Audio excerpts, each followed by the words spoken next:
Excuse me, uncle. I cannot see you. सब लोगों को वीडियो आ रहा है? जी आ रहा है. Yes, आ रहा है. So I think there is some problem in your yeah, system. I'll reconnect. Okay. Yeah. तो हम लोग प्रोफेशन की बात कर रहे थे लास्ट टाइम और we were trying to see कि डिफरेंट प्रोफेशन के लिए क्या रिक्वायरमेंट है हमारी. और एक बार जब रिक्वायरमेंट समझ में आ जाती है फिर आसान होता है कि कौन सा प्लैनेट, कौन सा हाउस, कौन सा साइन उस प्लैनेट के लिए जरूरी है. तो लास्ट टाइम हम लोगों ने एक प्रोफेशन से स्टार्ट किया था अबाउट एस्ट्रोलॉजर. अब हम और भी दूसरे जो प्रोफेशन है उसको देखते हैं कि क्या क्या रिक्वायरमेंट है and what is required for individual profession. अगर हम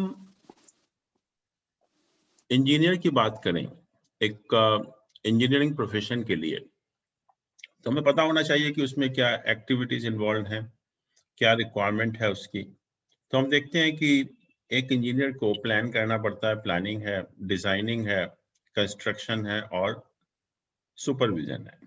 ये 4 बेसिक रिक्वायरमेंट हैं प्रोफेशन की: planning, designing, construction and supervision. तो नेचुरली जो इनके लिए इम्पॉर्टेंट प्लैनेट हैं, सबसे इम्पॉर्टेंट प्लैनेट मंगल हो जाता है, मार्स. क्योंकि मार्स जो है बेसिकली जो हम यूज ऑफ टूल्स करते हैं, क्रिएटिव एंड कंस्ट्रक्टिव एक्टिविटीज से कनेक्टेड है मंगल. तो मंगल becomes a very important planet for an engineer. जहां तक प्लानिंग की हम बात करते हैं तो सैटर्न जो प्लैनेट है, that is a planet of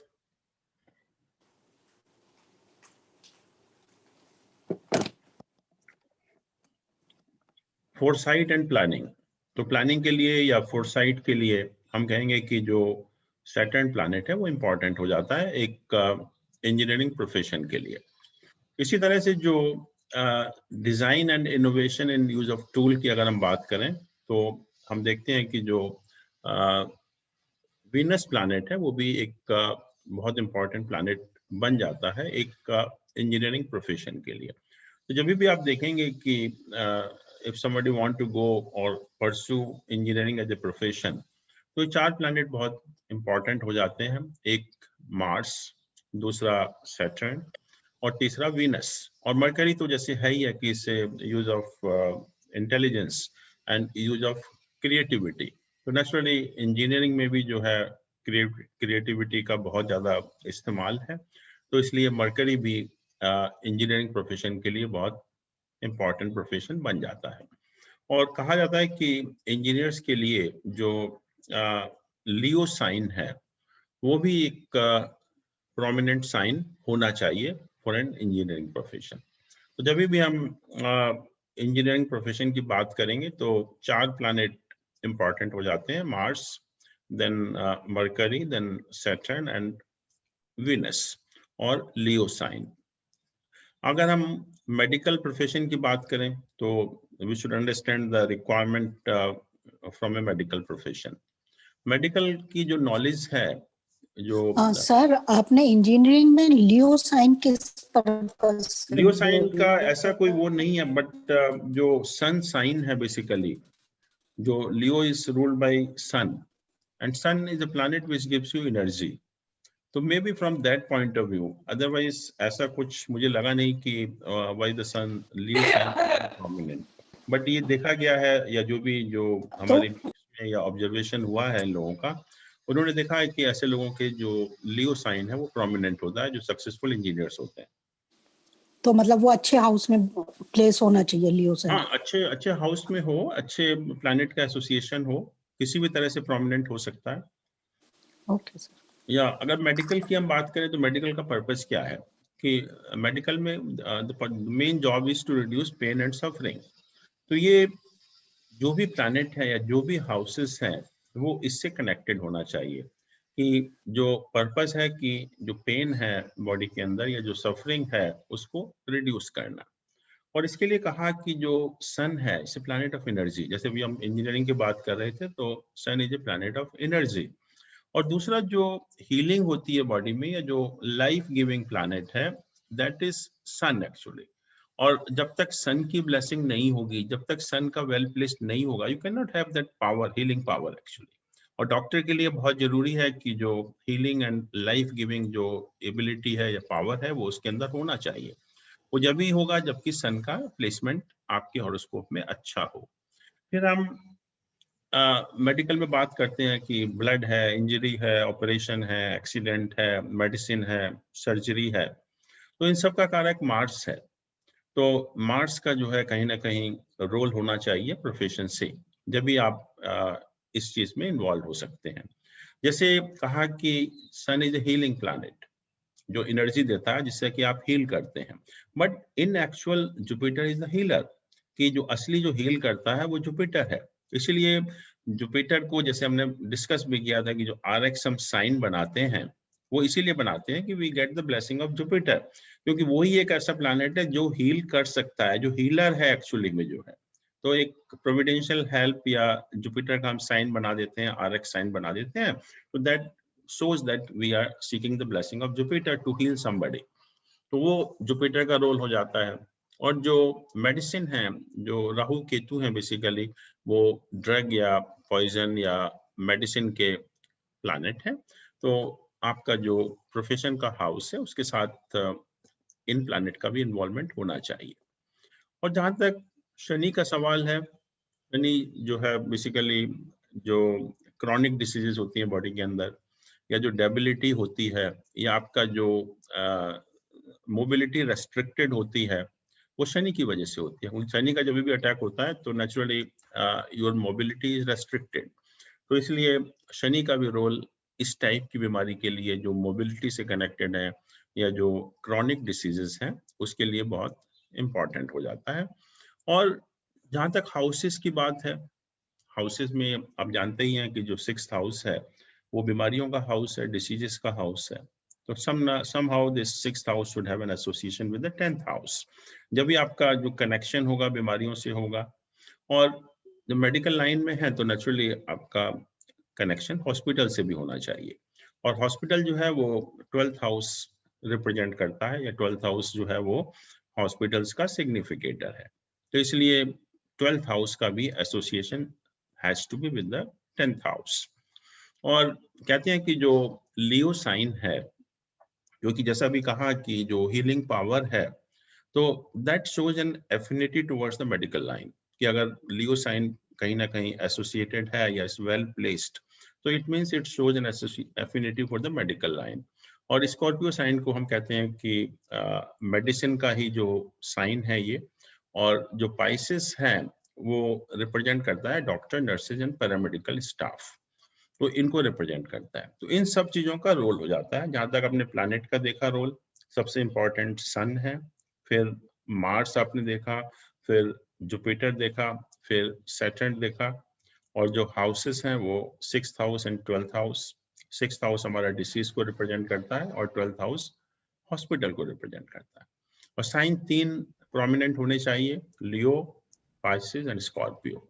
3 sign अगर प्रोमिनेंट है तो वो बताता है एक परस्यूइंग ए मेडिकल लाइन, मेडिकल प्रोफेशन। जैसे हम एक सर फार्मा भी इसी में लेंगे? हाँ जी, फार्मा सेक्टर इसी में लेंगे सर? हाँ, फार्मा को नहीं कहेंगे, that is basically manufacturing of medicine, that is a manufacturing line. What we are saying कि जो pharma is entirely different profession, वो तो एक केमिकल से कनेक्टेड हो जाएगा, वो एक अलग हो गया। यहाँ पर हम मेडिकल प्रोफेशन में we are trying to heal somebody, किसी का हम इलाज कर रहे हैं, वो फार्मा में इन्वॉल्व नहीं होता। Pharma is like a common business.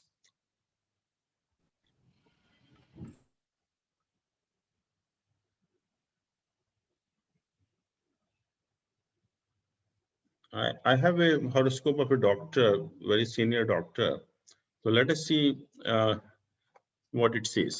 ये है डॉक्टर का हॉरोस्कोप, और इसका हम नवांश चार्ट भी बना लेते हैं एक बार।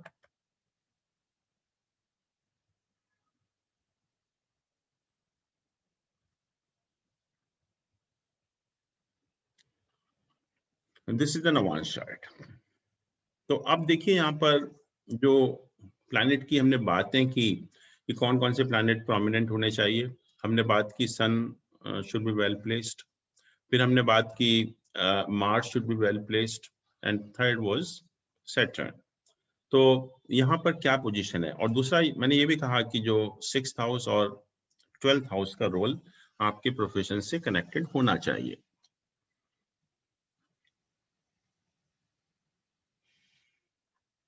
Can somebody explain कि how is the position of this horoscope from medical point of view, जो हम लोगों ने डिस्कस किया? सर मार्स लगन में बैठा है, सन 3rd हाउस में है और जो 6th हाउस का लॉर्ड है, और सैटर्न इसमें 9th हाउस में बैठा है जो 12th हाउस का लॉर्ड है। तो इस तरह से इनका रिलेशन बन रहा है। सन आपने कहा ना 5th और 12th का है। सर मार्स और सैटर्न का भी रिलेशन है, क्योंकि सैटर्न मार्स के हाउस में, मार्स लॉर्ड है 9th हाउस का। ऐसे रिलेशन तो होगा। सबसे इंपॉर्टेंट चीज क्या है कि जो 9th हाउस का लॉर्ड है Mars, that is placed in the ascendant. Exactly. और जैसा हम लोगों ने कहा था कि जब भी त्रिकोण और केंद्र के लॉर्ड का एसोसिएशन होता है तो it makes a very powerful rajyoga. और यहाँ पर 9th हाउस का lord with the ascendant, association with the ascendant, is a very very strong position of planet Mars. तो 9th हाउस का जो लॉर्ड है वो मार्स है, and that is placed in the ascendant. That itself is a very very powerful position of this Mars as well as the ascendant also. और ascendant को आप देखिए जुपिटर देख रहा है, इट्स ओन साइन आल्सो, जो कि अपना साइन है, उसका अपना साइन है, उसको देख रहा है, पहली चीज। और दूसरा हम ये भी कह सकते हैं कि Jupiter and Mars they are aspecting each other. Jupiter and Mars both are aspecting each other. So what does it mean? when there is a disease then there is a healer. हाँ, Mars is the lord of 9th house, Jupiter is the lord of 10th house. So there is an association of lord of 9th and 10th houses. और जब 9th और 10th houses के lord का association होता है तो धर्म कर्माधिपति योग, धर्म कर्माधिपति योग बनता है, and that is the yoga of the highest order as far as profession is concerned. तो वो योग भी बन रहा है यहाँ पर। तो 9th और 10th हाउसेस का एसोसिएशन हो गया, मंगल की पोजीशन बहुत अच्छी हो गई, और जुपिटर जो है यहाँ देखिए कि लग्न का लॉर्ड है और 10th हाउस का लॉर्ड है और केंद्र में ही बैठा हुआ है। तो केंद्र का लॉर्ड इन केंद्रा या असेंडेंट का लॉर्ड इन केंद्रा, तो इस is very powerful position, very powerful position. फिर अगर हम सैटर्न को देखें एक बार को कि सैटर्न की क्या पोजीशन है, तो सैटर्न को कौन देख रहा है प्लैनेट? तो वो केंद्राधिपति होता है, सन और मरकरी देख रहे हैं, सन और mercury, 6th Lord and mercury 4th Lord. फिर हमने कहा था 5th हाउस की जो इंटेलिजेंस का है, क्रिएटिविटी का है। अगर हम इसकी भी पोजीशन देखें तो आप देखेंगे कि ये जो लॉर्ड देख रहा है, मून अपने आप को देख रहा है, हाँ अपने साइन को देख रहा है, मून अपने साइन को देख रहा है। और अभी हम जो सैटर्न की बात कर रहे हैं कि सन और मरकरी सैटर्न को एस्पेक्ट कर रहा है, but Jupiter is aspecting both of them, yes, Sun and Mercury. Jupiter जो है दोनों को एस्पेक्ट भी कर रहा है। और यहाँ भी अगर हम देखें तो शनि भी अपने साइन को एस्पेक्ट कर रहा है। सैटर्न जो है या 5th हाउस का लॉर्ड भी है और यहाँ पर अपने साइन को भी एस्पेक्ट कर रहा है।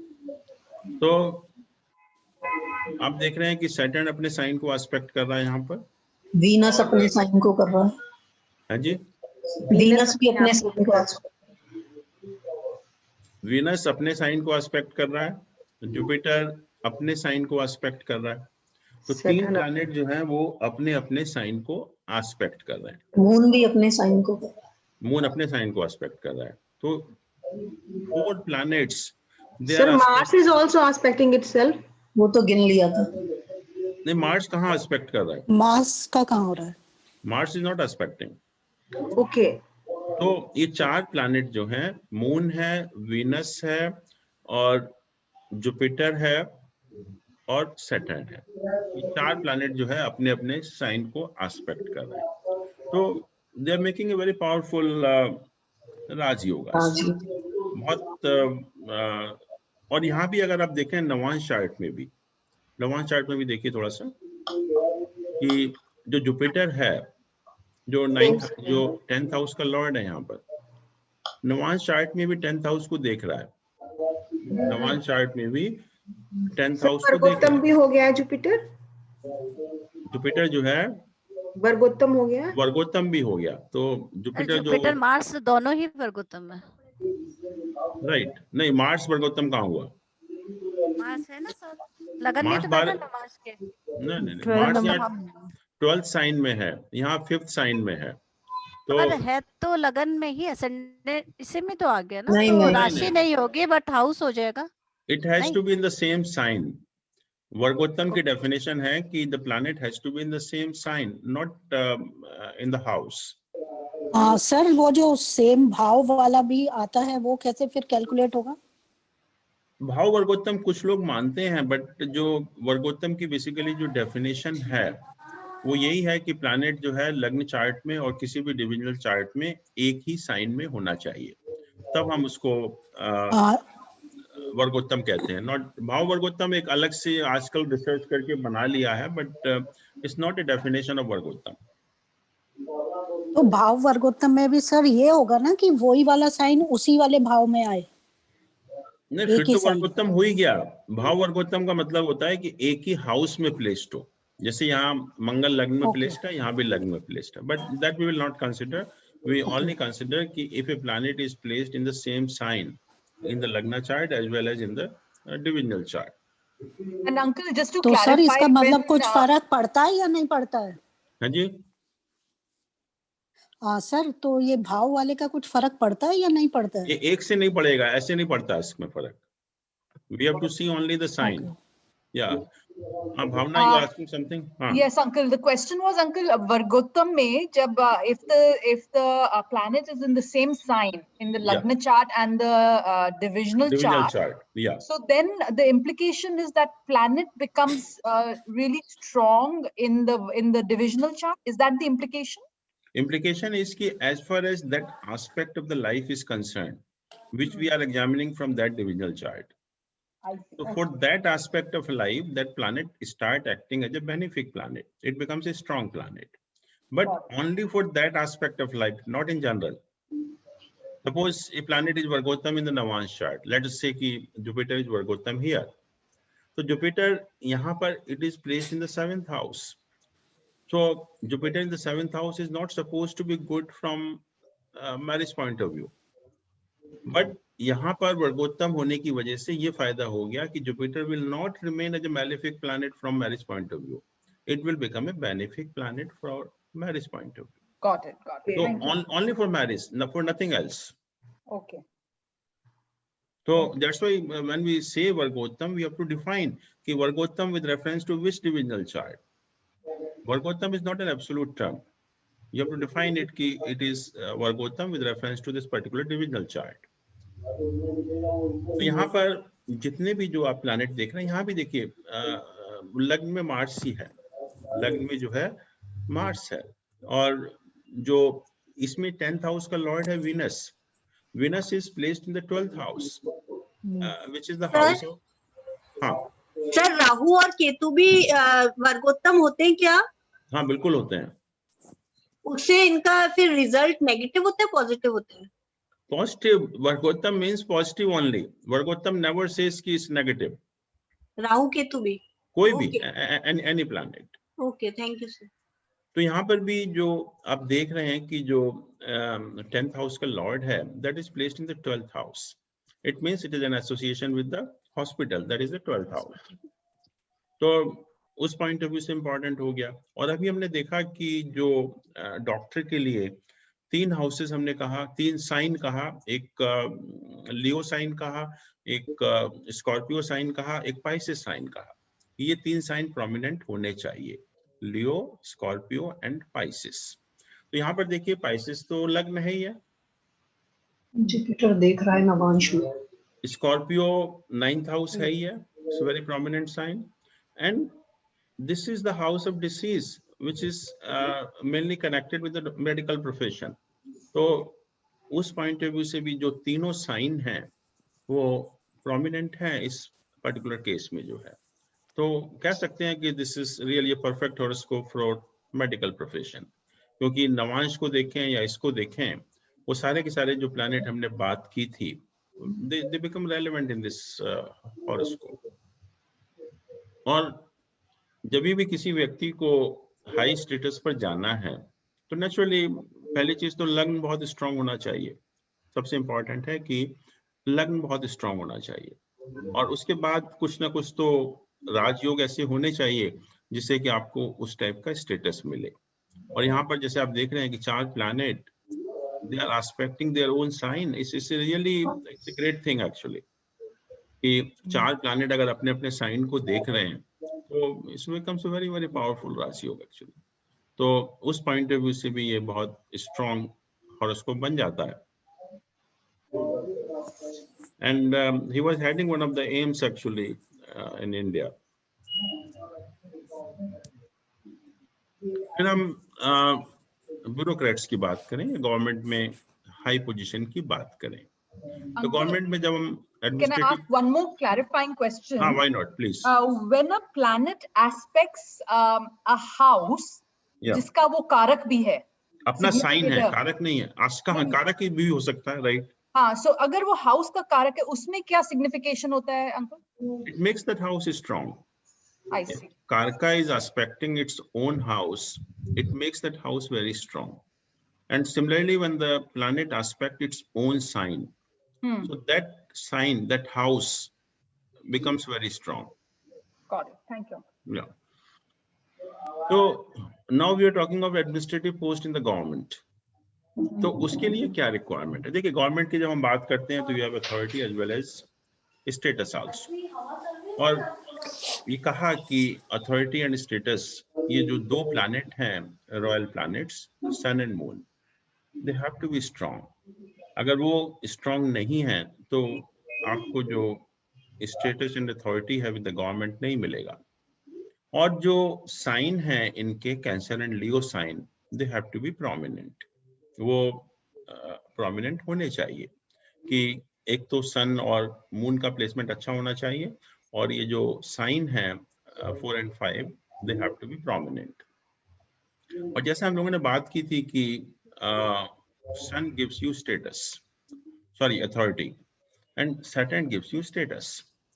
और जब हम गवर्नमेंट में एडमिनिस्ट्रेटिव पोस्ट की बात कर रहे हैं तो you have both authority as well as status. तो इसका मतलब सन मून तो स्ट्रांग होने ही चाहिए, लेकिन जब तक सैटर्न स्ट्रांग नहीं होगा तब तक आपको स्टेटस नहीं मिलेगा। अब जैसे मान लीजिए कि एक ट्रैफिक इंस्पेक्टर है, he is having lot of authority, किसी को भी रोक सकता है, फाइन कर सकता है, लेकिन स्टेटस नहीं है। तो हम यहाँ जो बात कर रहे हैं वो स्टेटस की भी कर रहे हैं, अथॉरिटी की भी कर रहे हैं। तो सन और सैटर्न दोनों ही प्लैनेट बहुत वेल प्लेस्ड होने चाहिए in case you want to be a bureaucrat. और ये भी कहा कि जो सन और मून का एसोसिएशन वो 1st, 8th, 9th और 10th हाउसेस के साथ होना चाहिए। देखिए, 1st, 9th और 10th हाउसेस तो समझ में आते हैं कि केंद्र और त्रिकोण है, लेकिन 8th हाउस को भी जब देखेंगे कि 8th house is basically 11th from the 10th house, जो हम लोगों ने डिस्कस भी किया था। तो that's why it becomes important from profession point of view. और जो लग्न का लॉर्ड है उसका एसोसिएशन अगर 9th और 10th हाउसेस के साथ हो along with the sun and moon, then also it becomes a strong position for bureaucrat। और कहा कि छठा घर जो है हमारा भाग्य है प्रोफेशन का, because it is 9th from the 10th house। तो naturally अगर आपको बहुत हाई स्टेटस लेना है गवर्नमेंट में तो 6th house has to be strong। 6th house should have an association with the 10th house also। or if it is association with the sun and moon also, then it's really a wonderful position for getting an administrative post in the government। और दूसरा जैसे कहा कि 10th और 6th house का association जरूरी है profession में अगर आपको भाग्य अच्छा करना है। और भाग्य तो अच्छा हो गया, आपको एक पर्टिकुलर प्रोफेशन मिल गया, लेकिन उसमें ग्रोथ भी चाहिए आपको, और ग्रोथ के लिए या gains in the profession, that is the 8th house which is 11th from the 10th house. तो नेचुरली जब आप देखेंगे कि जो भी लोग हाई स्टेटस को प्राप्त करते हैं, उनका हमेशा देखिए कि 10th हाउस का एसोसिएशन 8th हाउस के साथ भी होगा, और 10th हाउस का एसोसिएशन 6th हाउस के साथ भी होगा। भले ही वो प्रॉब्लम क्रिएट करते हैं दोनों के दोनों houses, you have to face lot of challenges, lot of problems, lot of hurdles, but उसके साथ साथ हम आगे भी बढ़ते हैं। तो एसोसिएशन तो जरूरी है, but at some cost, because we want to grow in the profession, we want to have a good profession, तो हम कुछ कॉस्ट पर कंप्रोमाइज करते हैं कि जो प्रॉब्लम आएंगे ठीक है हम उनको फेस करेंगे, चैलेंजेस आएंगे उनको फेस करेंगे, but we should get a good profession. तो हमेशा आप देखेंगे कि 10th का 6th हाउस के साथ, 10th हाउस का 8th हाउस के साथ जो एसोसिएशन होता है, और वो हमने बात की कि सटर्न स्ट्रांग होना ही चाहिए। अब नाउ वीनस, जब आप इतनी अच्छी आपको पोजीशन मिल रही है, तो naturally you have all the comforts, all the luxuries, all the material gains also in the life. और इतने जो कंफर्ट मिलेंगे आपको, लग्जरीज मिलेंगी, मटेरियल गेन्स होंगे, वो वीनस की वजह से ही होंगे। अगर वीनस वेल प्लेस्ड नहीं है तो आपको ये सब कैसे मिलेगा? वो मिलेगा ही नहीं एक्चुअली में। इट मीन्स कि Venus will also play very important role अगर आपको कोई हाई स्टेटस को प्राप्त करना है। तो इसमें हम एक एग्जाम्पल देख सकते हैं, जैसे horoscope of very senior IAS officer.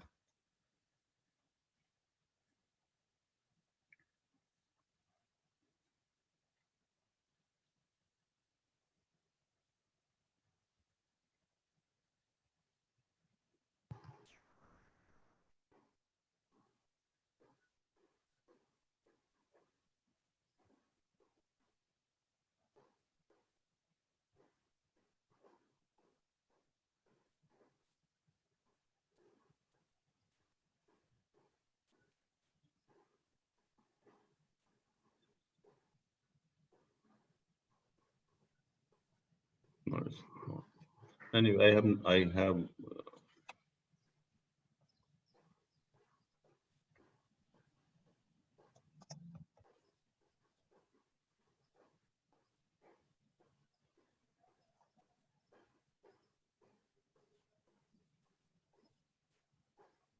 let us see birth details actually.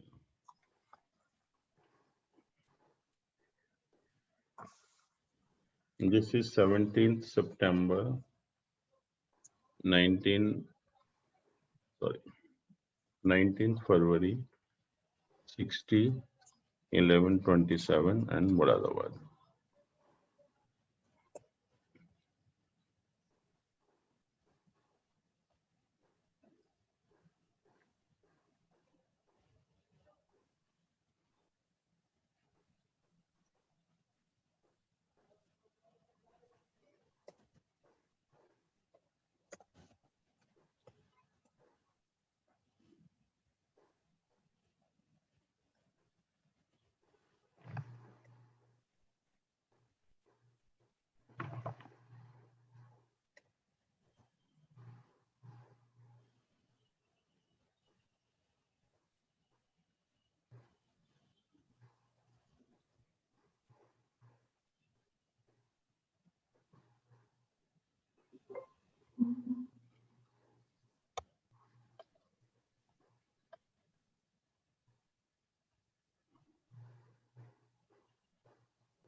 Yeah.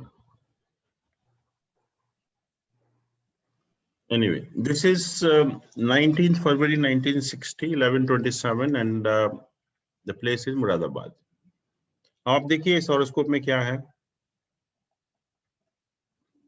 Firstly जो भी किसी को भी अगर हाई स्टेटस मिलना है तो lagna has to be very very strong. Just a minute.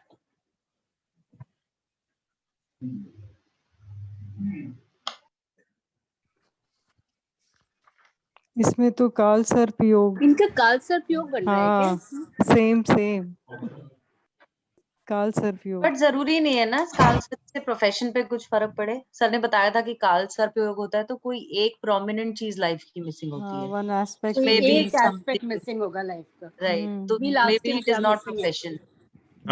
So firstly, we have to see the ascendant because in case you want to get a high position anywhere, the ascendant has to be strong. Sir लग्नेश 9th house में बैठा है। Yeah, wonderful. पहली चीज तो यह है कि लग्नेश जो है that is in the 9th house.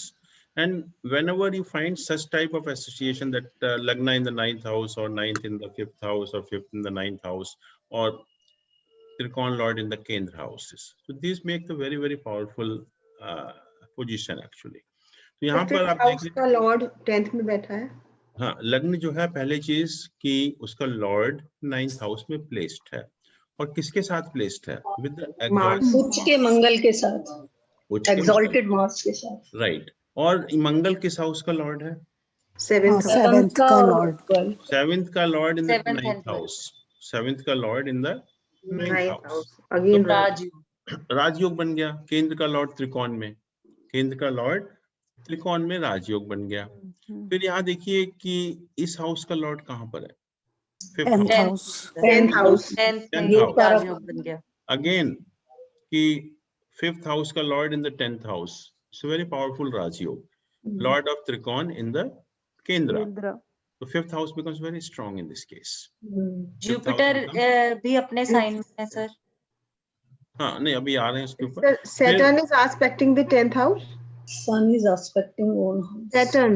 Saturn is aspecting its own sign 10th house में और कारक भी है और अपने घर को एस्पेक्ट कर रहा है। और सैटर्न यहाँ पर योग कारक प्लैनेट है, it's lord of trine as well as kendra. तो ये योग कारक यहाँ पर प्लैनेट बन जाता है एक्चुअली में। और जो आप जानते हैं बुध आदित्य योग है, sun and mercury and partly लग्नादि योग भी हो गया। जुपिटर और मून लगन के साइड में देख रहे हैं दोनों।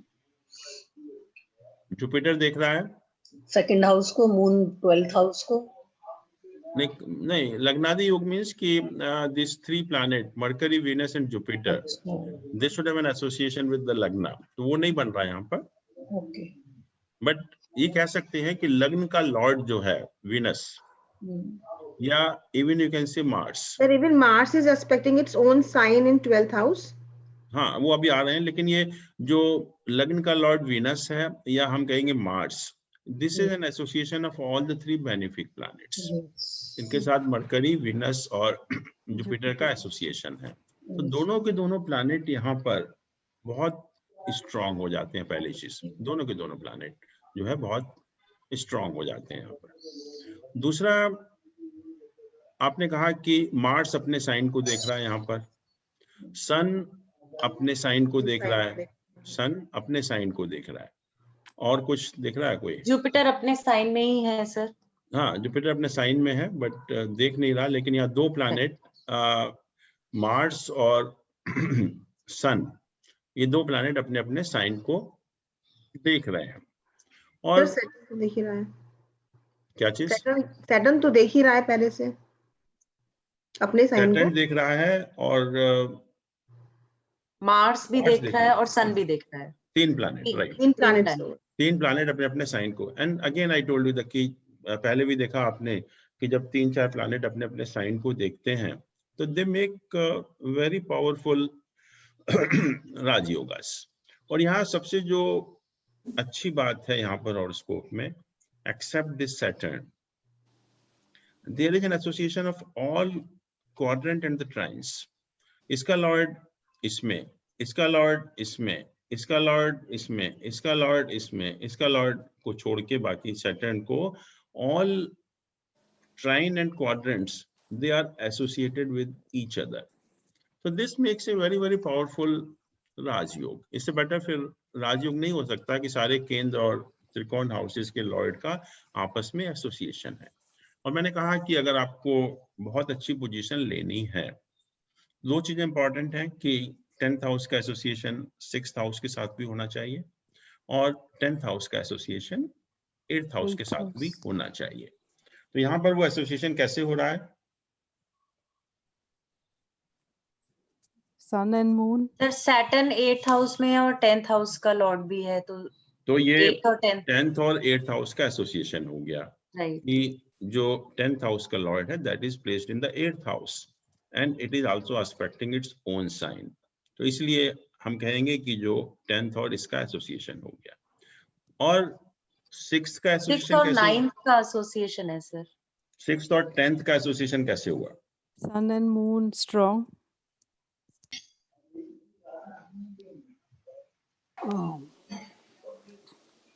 यहाँ पर सन हम 6th और 10th हाउस का इनका एसोसिएशन कैसे मर्क्यूरी हुआ? और जुपिटर दोनों ही बहुत स्ट्रांग है। नहीं, व्हाट आई एम आस्किंग कि how this 6th house is associated with the 10th house. 6th house का एसोसिएशन भी तो होना चाहिए ना 10th हाउस के साथ। सन सर्व से इसमें डेबिलिएटेड होता है, मुझे तो और कुछ समझ में नहीं आ रहा। डेबिलिटेटेड कहाँ है? इसका जो लॉर्ड देखिए कहाँ है, इसका डिस्पोजिटर कहाँ पर है? 9th हाउस में sir. 9th house. 9th, Venus है। Venus is placed in which sign? Saturn के साइन में। इट्स लॉर्ड ऑफ Saturn के 10th sign। हाउस। ये इसी के साइन में प्लेस्ड है। इसका जो लॉर्ड है that is Venus which is placed in the sign of the lord of 10th house. तो इसलिए जो है ये स्ट्रॉन्ग पोजीशन हो जाती है कि 10th हाउस का एसोसिएशन 6th हाउस के साथ भी हो गया और 10th हाउस का एसोसिएशन 8th हाउस के साथ भी हो गया। Is that हम ये हमने considered association then? अगर कोई planet किसी जिसे sign का lord of a sign is placed in a house which is associated within the 10th house, तो Correct. वो भी association हो गया फिर, वो तो बिल्कुल, indirect association। we always see the position of dispositor of that house या जो उसका लॉर्ड है, जैसे उसका कहाँ लॉर्ड वीनस है, वीनस का प्लेसमेंट कहाँ पर है? It is in the sign of the lord of 10th house. Okay. Shani के साइन में तो प्लेसमेंट है उसका, तो इसलिए जो है वो हम कहेंगे कि जो 10th हाउस का एसोसिएशन 8th हाउस के साथ हो गया, 6th हाउस के साथ हो गया। और दूसरी चीज हमने कहा था कि जो दो प्लैनेट हैं sun and moon, if you want to have a good position in the government, so these two planets should be strong, and also these two signs, that is 4th and 5th sign। तो यहाँ पर sun moon की क्या position है? सन 10th में बैठा और moon केंद्र में सन है। Sun is aspecting its own sign. Sun is very well placed. Sun यहाँ पर आकर उसको डायरेक्शनल स्ट्रेंथ भी मिलती है, इट बिकम्स वेरी पावरफुल। दिग्बली। तो sun is very powerful in this case. यहाँ पोजीशन क्या है सन की? भाग्य स्थान में बैठा। सन इज नवांश चार्ट में sun is in the 9th house as an aspect of Jupiter. तो हम and moon। सन की पोजीशन को इतना स्ट्रांग कैसे कह रहे हैं हम? 10th हाउस का जो लॉर्ड है वो सैटर्न है, और सैटर्न के साथ सन का प्लेसमेंट तो थोड़ा स्ट्रेसफुल होगा। नहीं, देखिए जब जो सन है, पहली चीज तो ये कारक है 10th हाउस का। हम यहाँ 10th हाउस की प्रोफेशन की बात कर रहे हैं। हाँ। तो एक तो कारक हो गया, ये दोनों कारक है, शनि भी कारक है और सन भी कारक है, और सर मरकरी भी कारक है।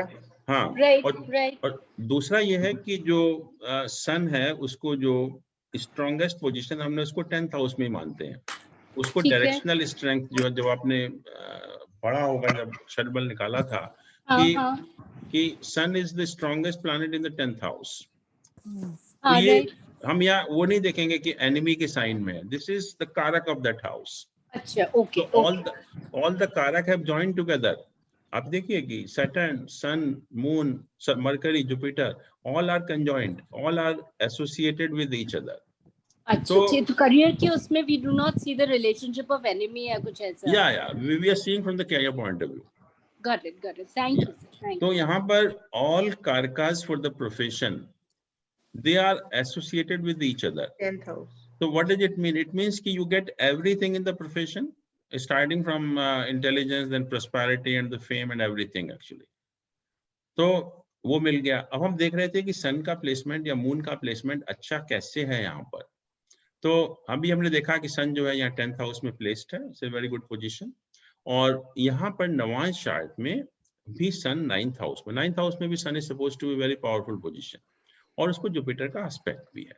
जुपिटर का एस्पेक्ट भी है। तो सन दोनों ही केसेस में, और ये बता दूं कि सन जब तक स्ट्रांग नहीं होगा you can not get this position, impossible actually. तो सन नवांश में भी और लग्न चार्ट में दोनों जगह बहुत उसका प्लेसमेंट इंपॉर्टेंट, स्ट्रांग प्लेसमेंट है। अब मून की बात करें, मून की क्या पोजीशन है यहाँ पर? मून पे प्लस मून का सिक्स साइन लगा हाउस हुआ है, तो सर ये फिर केंद्र में from चला 10th। गया। मून को हम क्या कहेंगे, स्ट्रांग कहेंगे, वीक कहेंगे यहाँ पर? सर इसको ये ऊपर सर नवांश में मून उच्च का है। स्ट्रॉन्ग। सर नहीं, नवांश में it is aspecting Sun. Moon navamsa is छोड़िए, एक्सॉल्टेड इन नवांश। पहले लग्न की बात करिए कि लग्न में मून की क्या पोजीशन है? सर सर डिस्पोजिटर इसे वीनस है विच इज स्ट्रॉन्ग, लग्नेश है और स्ट्रॉन्ग है वीनस। मून की बात कर रहा हूँ, पहले मून की क्या पोजीशन है? सर मून मून का यहाँ dispositive strong है। 7th हाउस में चला गया क्योंकि प्लस का साइन लगा हुआ है। हाउस उसको हम नहीं करेंगे अभी, हम यहाँ पर अच्छा। जो मून यहाँ प्लेस्ड है उसकी क्या पोजीशन है? मून सर ये 9th from 10th है, तो करियर का फॉर्च्यून। नहीं, that is the 6th house. What I'm saying कि what is the position of moon in this horoscope in the Lagna chart? देखिए मून इज इन द उपाचय स्थान, और उपाचय स्थान में जो 3, 6, 10, 11 हाउसेस होते हैं उसमें कोई भी प्लैनेट का प्लेसमेंट खराब नहीं होता। It is suppose to be good placement. तो मून का placement from that point of view is good, पहली चीज। फिर हम जब प्लैनेट की पोजीशन देखते हैं तो we see the position of the dispositor of that sign also. तो डिस्पोजिटर आपने देखा अभी वीनस है, और Venus is very well placed, लग्न का लॉर्ड है, 9th हाउस में प्लेस्ड है, तो डिस्पोजिटर की पोजीशन बहुत अच्छी है। तो अपने आप में भी पोजीशन अच्छी है उपाचय स्थान में, और उसके साथ जो डिस्पोजिटर है उसकी पोजीशन भी बहुत अच्छी है। और यहाँ भी जो देख रहे हैं आप कि मून है, एक्सॉल्टेड है यहाँ पर जी। It is placed along with the Jupiter. So we can say that Sun and Moon both are well placed in this case. It's very well placed in this case actually. और जहां तक हम sign की बात करें, 4th and 5th sign जो हम कहते हैं कि वो प्रोमिनेंट होने चाहिए, तो देख ही रहे हैं आपकी जो 4th साइन है उसके ऊपर वीनस मार्स का एस्पेक्ट है। It's not, there is no malefic association. Secondly जो 5th साइन है वो सन उसको देख रहा है, that makes this sign very strong. और यहाँ पर भी जो 4th साइन है वो त्रिकोण स्थान है, और 5th साइन का जो लॉर्ड है वो भी सन है, वो 9th हाउस में प्लेस्ड है। तो इन जो साइन की पोजीशन भी खराब नहीं है और सन और मून की पोजीशन भी खराब नहीं है।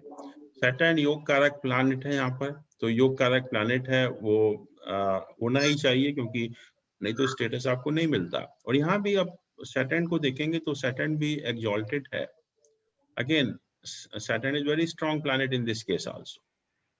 तो उस पॉइंट ऑफ व्यू से अगर आप देखेंगे कि ये जो हॉरोस्कोप है, it satisfies all the requirement of a senior bureaucrat, and he got the highest position in the government actually. Uncle, can I ask one question about the association of Sun and Jupiter? हाँ बताइए। तो अगर 3rd house में Jupiter is placed in his own sign, number 9. In 3rd house. In 3rd house, Jupiter is placed in his own sign, number 9. Okay. And also placed with Jupiter is Sun and Rahu. Sun and Rahu. Okay. Sun and Rahu. So, Okay. And they're being aspected by Ketu. Naturally, Ketu तो करेगा ही, हाँ। And so, because of Rahu, so that's उसमें सिर्फ वही aspect है. So I was just trying to figure out इसमें आप क्या interpret करेंगे? It's not a very good position because Jupiter is afflicted by 2 malefic planets in this case, Sun and Rahu. और हमने कहा था कि जो Sun and Rahu हैं, Sun, Saturn, Rahu, these are the planet which gives the separating tendency. ये planet है जो कि separating tendency देते हैं, तो affliction ठीक नहीं है। और दूसरा ये भी देखना पड़ेगा कि आपको सन और जुपिटर का डिस्टेंस कितना है, कितना एफ्लिक्शन कर रहे हैं, कहीं कम्बस तो नहीं है कहीं जुपिटर, तो उस एंगल से भी देखना पड़ेगा। But anyway this association of 2 malefic with the Jupiter is not a very good position actually. I see. Although Jupiter is in its in Mool Trikon, does but not it's afflicted, it's badly afflicted. हाँ sir, Jupiter के साथ अगर राहु बैठता है तो उसे गुरु चंडाल योग कहते हैं, लेकिन मैंने बिल्कुल। एक जगह पढ़ रही थी तो वो ये कहते हैं कि ये गुरु चांडाल योग भी कह सकते हो इसे, और वो बंदा ब्रह्म ज्ञानी भी हो सकता है। बिल्कुल, in certain conditions this Guru Chandal Yoga becomes a very powerful yoga. You become a very knowledgeable person. जो आप बात कर रहे हैं सही है, but in certain conditions. वो हम डिस्कस करेंगे भी नेक्स्ट क्लास में कि गुरु चांडाल योग किस तरह से इफेक्ट करता है और किस कंडीशन में वो ब्रह्म ज्ञानी आपको बना सकता है. That possibility is there. But under certain conditions, if those conditions satisfy, then you are really a Brahma Gyani. Okay, sir. अच्छा, now we talk of success in politics as a profession. कि politics की अब देखिए, आप देखेंगे बिल्कुल अलग requirement है. जो अभी हम लोगों ने ब्यूरोक्रेसी की बात की, इंजीनियर की बात की, डॉक्टर की बात की, वो बिल्कुल अलग है. And politics as a profession, the requirement is entirely different actually. पहली चीज तो यह है कि जब हम पॉलिटिक्स की हम बात कर रहे हैं तो we are talking of high position in the politics. You become a minister, prime minister and all those things actually. तो वो बनने के लिए it's like a king actually. तो किंग बनने के लिए आपको राजयोग तो होना ही चाहिए, बहुत स्ट्रॉन्ग राजयोग हॉरोस्कोप में. उसके बिना तो किंगशिप आपको मिलेगी नहीं. तो सबसे इंपॉर्टेंट रिक्वायरमेंट है कि आपके हॉरोस्कोप में बहुत स्ट्रॉन्ग राजयोग होने चाहिए. फिर दूसरा, the requirement of this two planet Sun and Moon. जो लीडरशिप क्वालिटी आपको देता है वो सन देता है. देखिए, there is difference between the leader and a manager. Manager तो कोई भी हो सकता है, बट अगर लीडर होना है तो sun has to be very very powerful. तो जो लीडरशिप देता है वो सन देता है. और वैसे भी जैसा हम लोगों ने अभी डिस्कस किया कि बिना सन के तो स्टेटस मिलता भी नहीं है. अब पॉलिटिक्स की रिक्वायरमेंट क्या है इसके अलावा? इसके अलावा जो मेन रिक्वायरमेंट है कि you have to have a support of the public. Unless you have a support of public, whatever you may be, you can not be successful in politics. आप कुछ भी कर लीजिए, कितने भी आप ज्ञानी बन जाइए, कितने भी अच्छे लीडर बन जाइए, लेकिन जब तक पब्लिक का सपोर्ट नहीं होगा तो आप सक्सेसफुल नहीं हो सकते पॉलिटिक्स में. तो यहाँ रिक्वायरमेंट चेंज हो गई. अब पब्लिक आप किस हाउस से देखते हैं? पब्लिक हम बेसिकली देखते हैं फोर्थ हाउस से. पब्लिक का प्लैनेट है मून. तो naturally you are dealing with the emotions of the public. तो ये जो दो चीजें हैं, Moon and the fourth house, they become very important for a politician. अगर पॉलिटिशियन में आपको सक्सेस होनी है या पॉलिटिक्स एज ए कैरियर आपको परस्यू करना है, तो unless and until you have a very well placed Moon and the fourth house, you cannot expect the support of public. और जब तक पब्लिक को सपोर्ट नहीं मिलेगी, आप कुछ भी करते रहिए, आप सक्सेसफुल नहीं होंगे. क्योंकि यहाँ पर जो पब्लिक का सपोर्ट है बहुत इंपॉर्टेंट हो गया. इसके अलावा जो मार्स है प्लैनेट, पॉलिटिशियन को तो आप देखते हैं कोई उनका स्टेबिलिटी तो होती नहीं है और परेशानियां भी बहुत आती हैं, प्रॉब्लम्स भी बहुत आती हैं. आज मिनिस्टर है, कल कुछ भी नहीं है आप. तो उसके लिए एक प्लैनेट है मार्स, जो कि आपको करेज देता है, कॉन्फिडेंस देता है, पेशेंस देता है, एडवेंचर देता है, एंड्योरेंस देता है, and it gives you capacity to fight against all odds. It gives you the capacity to take risk in the life. ये सब चीजें जो हैं बहुत जरूरी हैं पॉलिटिक्स में. तो इसलिए जैसा आपने देखा पुलिस है, डिफेंस है, तो मार्स जो है बहुत इंपॉर्टेंट प्लैनेट बन जाता है पॉलिटिक्स के लिए. फिर मरकरी की बात की. मरकरी भी जो, क्योंकि मरकरी का संबंध है कि some people you might have seen that they make very good friends and they hold them together for long time. तो ये जो क्वालिटी आती है वो मरकरी से आती है. जिनका भी मरकरी वेल प्लेस्ड होता है, आप देखिए कि they are very good friends. And friends होते नहीं है, they remain friends for a long time. They hold them together for a long time. So that is the quality of a good quality of a native who has a strong Mercury in the horoscope. तो ये politics में जरूरी है कि you should have that quality to make friends. और mercury आपको intelligence का भी प्लैनेट है, and you have to make right decision at the right time also. जो आपको हम कहते हैं स्ट्रेटेजी जो होती है, वो आपको करनी पड़ेगी जब भी आप सक्सेसफुल होंगे पॉलिटिक्स में। तो इन सब चीजों के लिए मरकरी प्लैनेट बहुत इंपॉर्टेंट हो जाता है। तो इसलिए मरकरी का भी जो रोल है पॉलिटिक्स के या सक्सेसफुल पॉलिटिशियन के लिए बहुत इंपॉर्टेंट है। फिर स्टेटस, नेचुरली अगर आपको मिनिस्टर बनना है, प्राइम मिनिस्टर बनना है, तो जब तक सैटर्न की ब्लेसिंग नहीं होंगी, you can not occupy that position, it's impossible. तो सैटर्न तो स्टेटस के लिए जरूरी है ही है, तो इसलिए सैटर्न का भी जो प्लेसमेंट है वो अच्छा होना चाहिए। और यहाँ पर एक और प्लैनेट बहुत इंपॉर्टेंट हो जाता है, दैट इज राहु। कहते हैं कि राहु एक ऐसा प्लैनेट है which gives an aptitude towards the politics. तो अगर राहु का एसोसिएशन लग्न के साथ होता है, फर्स्ट हाउस के साथ होता है, तो native has an aptitude for the politics. और जब राहु का एसोसिएशन 10th हाउस के साथ हो जाता है, then you get success in as a politics in career. तो सक्सेस जब मिलेगी जब राहु का एसोसिएशन 10th हाउस के साथ होगा, लेकिन जो आपका एप्टीट्यूड है टुवर्ड द पॉलिटिक्स वो होगा जब राहु का एसोसिएशन फर्स्ट हाउस या लग्न के साथ होगा। और जैसा कहा कि सन मून तो स्ट्रांग होने चाहिए, वही आपको रूलर बना सकते हैं। 10th हाउस तो है ही है उसका जो हम बात कर रहे हैं, 9th हाउस भाग्य का साथ देना चाहिए। और इसमें एक चीज भी है कि जो उपाच्य स्थान है हमारे 3, 6, 10, 11 houses, they are the houses of your own efforts. तो और they are the houses of the initiative also. या आप लाइफ में आगे बढ़ना चाहते हैं, लाइफ में कुछ करना चाहते हैं, तो उपाच्य स्थान का रोल बहुत इंपॉर्टेंट हो जाता है। तो फिर हम कहते हैं कि उपाच्य स्थान भी जो है वो प्रोमिनेंट होने चाहिए in the horoscope of a politician. तो ये सब चीजें हैं रिक्वायरमेंट की। सबसे जो बेसिक रिक्वायरमेंट है जो हम लोग जानते हैं, सन मून सैटर्न, ये 3 स्ट्रांग होंगे। और मून का रोल उस पॉइंट ऑफ व्यू से भी, क्योंकि पॉलिटिक्स के लिए पब्लिक का सपोर्ट बहुत जरूरी है। और जुपिटर जो है एक प्लैनेट है, जो भी हम रिफॉर्म्स करते हैं, कंट्री में डेवलपमेंट करते हैं, या कंट्री को हम राइट पाथ ऑफ डेवलपमेंट की तरफ ले जाते हैं, तो वो जुपिटर का रोल है। अगर जुपिटर स्ट्रॉन्ग नहीं होगा तो you may take the country in the wrong direction. तो इसलिए अगर कंट्री को सही डायरेक्शन में ले जाना है, और नेचुरली हम सक्सेसफुल पॉलिटिशियन की बात कर रहे हैं, तो सक्सेसफुल पॉलिटिशियन वही होगा जो कंट्री को राइट डायरेक्शन में ले जाएगा, और उसके लिए जुपिटर का प्लैनेट है वो भी इंपॉर्टेंट हो जाता है।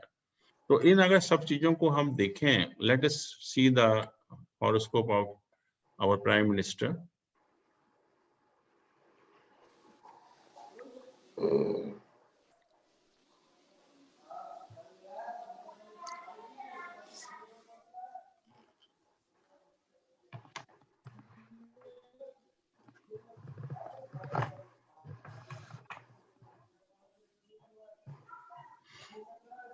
ये हॉरोस्कोप है और इसमें आप देखिए क्या क्या पोजीशन है। लग्नेश लगन में बैठा, लग्न में है सर, और लग्नेश भी लग्न में है, मार्स मून स्ट्रांग। त्रिकोण का स्वामी सर मून और सन लगन की में बैठा हुआ प्लेसमेंट है। बहुत अच्छी है। पहली चीज ये है कि जो मार्स है, इट्स अ लॉर्ड ऑफ लग्ना इन द लग्ना। सो व्हाट डज इट डज, क्या कौन सा योग बनता है ये? लग्नादि नहीं रोचक योग, रोचक महापुरुष योग। इट मेक्स, और इनका 6th हाउस भी असेंडेंट का ही है। हाँ, बट एनीवे जो असेंडेंट है फर्स्ट हाउस, उसका लॉर्ड मार्स है। मार्स असेंडेंट में प्लेस्ड है अपने साइन में, तो अपने साइन में प्लेस्ड है और केंद्र में प्लेस्ड है मार्स। तो जो 5 महापुरुष योग की हमने बात की थी, तो this is one of the महापुरुष योग, इट्स नोन एज ए रोचक महापुरुष योग। एंड रोचक महापुरुष योग means you get that type of confidence. फिर जो 9th हाउस का लॉर्ड है मून, 9th हाउस का लॉर्ड है मून, दैट इज असेंडेंट। अभी जो बात हम कर रहे थे कि त्रिकोण का लॉर्ड असेंडेंट में, हाँ, it is very powerful rajyoga. But आप देख रहे हैं कि डेबिलिटेटेड है सर, लेकिन हाँ कि मून जो है नीच का है, और एक मून अगर नीच का होगा तो I don't think anybody can even think of becoming the prime minister. It's impossible. कोई चांस ही नहीं है. अगर सन मून अगर नीच के हैं तो आपको कोई ऐसा प्राइम मिनिस्टर या प्रेसिडेंट नहीं मिलेगा, इवन मिनिस्टर भी नहीं मिलेगा जिसका सन और मून नीच का हो. तो सर फिर ये कैसे पहुंच गए? हाँ, वही बताइए कैसे पहुंच गए. सर जो सन की प्लेसमेंट है वो बहुत अच्छी है और ये बुध आदित्य योग भी बन रहा है क्योंकि सन जो है वो. Let's talk about position of moon first. Moon sir यहाँ पे शायद ये योग भंग हो गया क्योंकि मार्स के साथ बैठा है मून. नीच भंग राजयोग होता है. हाँ. नीच भंग राजयोग. नीच भंग राजयोग. तो in certain conditions this debilitation of the planet is cancelled, and not only debilitation is cancelled, it results in a very powerful Raj Yoga. तो यहाँ पर जो सर वैसे भी मून डेबिलिएशन से निकल चुका है डिग्री वाइज. है तो उसी राशि में है ना, उसको कितना निकलेगा. जी जी.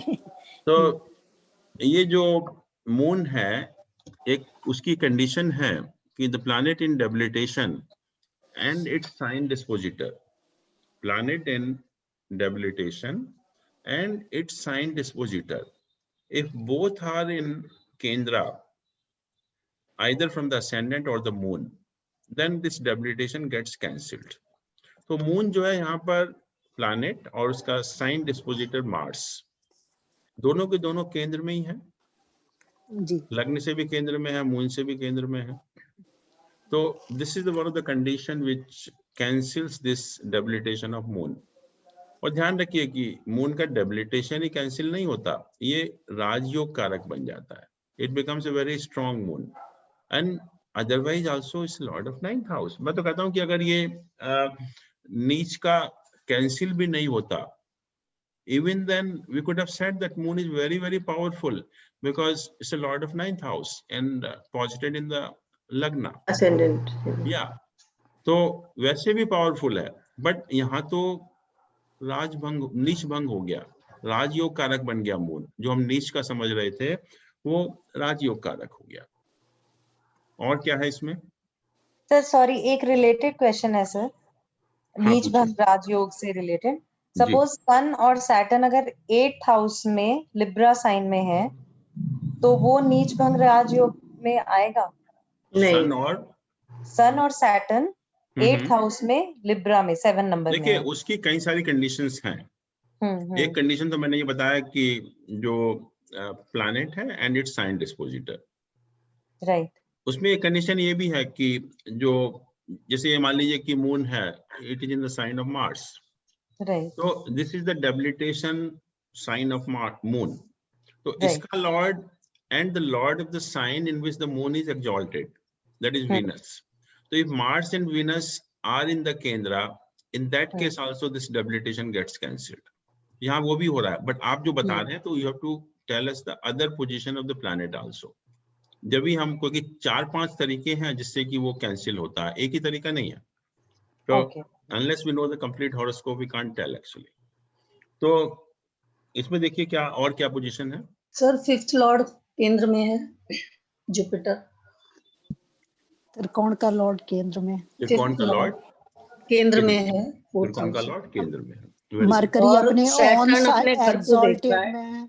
सैटर्न अपने घर को देख रहा है. सैटर्न अपने साइन को देख रहा है. मरकरी एक्सॉल्टेड है. क्या एक्सॉल्टेड है? मरकरी एक्सॉल्टेड है यहाँ पर. राइट. सन उपाचय स्थान में है सर. सन और उपाचय स्थान में है 11th हाउस.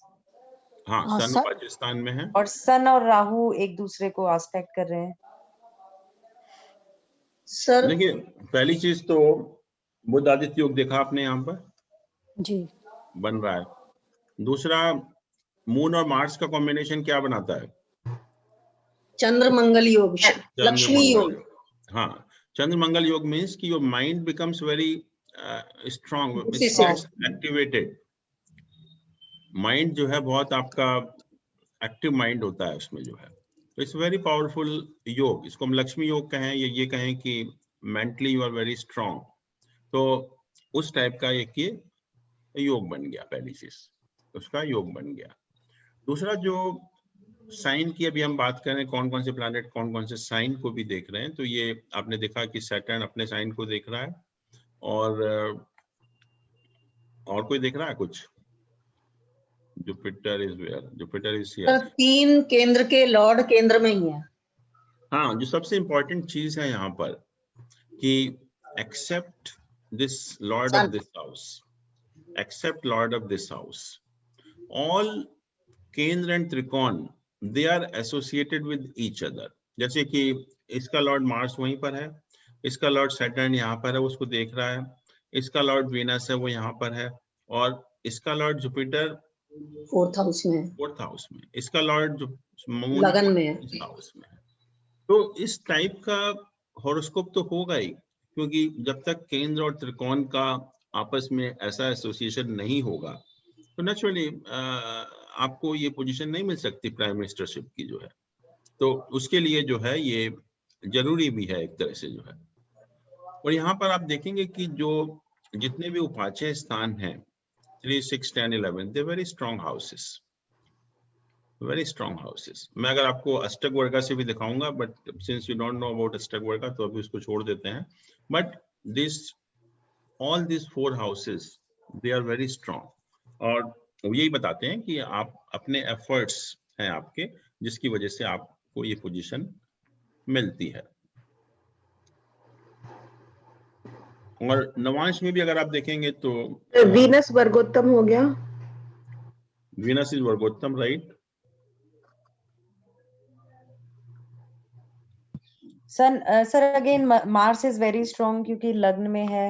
मार्स लग्न में है, 10th हाउस का लॉर्ड भी है, इसका 10th का लॉर्ड भी है, योग कारक है, योग कारक भी है। तो Mars is very strong in this case. तो लग्न तो स्ट्रॉन्ग है ही है, क्योंकि जो भी यहाँ से भी इंडिकेशन है, नवांश साइड से भी इंडिकेशन है, it's very strong position actually. और नवमांश में सर जुपिटर और दूसरा मतलब आपने कहा केंद्र कि और उसकी दिख वीनस वर्गोत्तम भी है। उसका इंटरप्रिटेशन क्या होगा अंकल? नवांश में वीनस वर्गोत्तम मतलब Venus becomes a strong planet, शौकीन टाइप का आदमी हो गया एक तरह का, शौकीन गॉड। जुपिटर 9th हाउस को देख रहा है अपने घर को, तो लगन को भी देख रहा है। वो नेचर तो है, क्योंकि वीनस तो शौकीन तो है। फिर अभी हमने कहा कि जब राहु का एसोसिएशन लग्न के साथ होता है तो that you have an aptitude for the politics, और अगर राहु का एसोसिएशन 10th हाउस के साथ होता है then you get success in politics. तो यहाँ पर राहु का एसोसिएशन कैसे है लग्न के साथ और 10th हाउस के साथ? सर लगन पे तो एस्पेक्ट आ रही है, और 10th हाउस के लॉर्ड को देख रहे राहु सन। पहली चीज तो यह है कि जो राहु है ये लग्न को देख रहा है, लग्न के ऊपर एस्पेक्ट है इसका, and it is an aspect on the lord of 10th house also, जो 10th हाउस का लॉर्ड सन है। सर एक क्वेश्चन था जी। 5th में कहते हैं राहु अगर है तो पूरी पत्री को डिस्ट्रॉय कर देता है, बट यहाँ पर राहु हम कह रहे हैं कि योग कारक बन रहा है। नहीं, किसने कहा कि पत्री को डिस्ट्रॉय कर देता है? पितृदोष भी कहते हैं, और राहु इन 5th तो बहुत ही ज्यादा मतलब नेगेटिविटी। नहीं, Rahu is never negative in the 5th house, it may give some problem, वो खाली अलग बात है। प्रोजेनी में परेशान करता है। हाँ जी, खाली प्रोजेनी में परेशान करता है। प्रोजेनी में परेशान कर सकता है, आपका डाइजेस्टिव सिस्टम को खराब कर सकता है, और पितृदोष वगैरह तो जब देगा जब और भी प्लैनेट से अफ्लिक्शन हो, बट यहाँ पर और किसी प्लैनेट से अफ्लिक्शन नहीं है, and it's Lord is very well placed. Jupiter इसका लॉर्ड है, वो त्रिकोण का लॉर्ड होकर केंद्र में प्लेस्ड है, इसका डिस्पोजिटर बहुत अच्छा है, तो it will give you the almost the result of Jupiter. तो ऐसा नहीं कि राहु अगर 5th हाउस में तो सबका खराब ही होगा, ऐसा नहीं है, क्योंकि राहु को हमने कहा कि 5th हाउस में अगर एफ्लिक्टेड है, एक दो मैलिफिक प्लैनेट का एफ्लिक्शन है, तो नेचुरली 5th हाउस हमारा इंटेलिजेंस का है, क्रिएटिविटी का है, हायर एजुकेशन का है, तो उसको खराब करता है, बट यहाँ खराब नहीं कर रहा, यहाँ कोई और एफ्लिक्शन नहीं है उसके ऊपर। तो सर इनके जो प्रोजेनी नहीं है वो उसका एक रीजन ये हो सकता है कि राहु 5th में है। अभी आप देखिए 7th हाउस की क्या पोजीशन है? 10th हाउस में 7th Lord,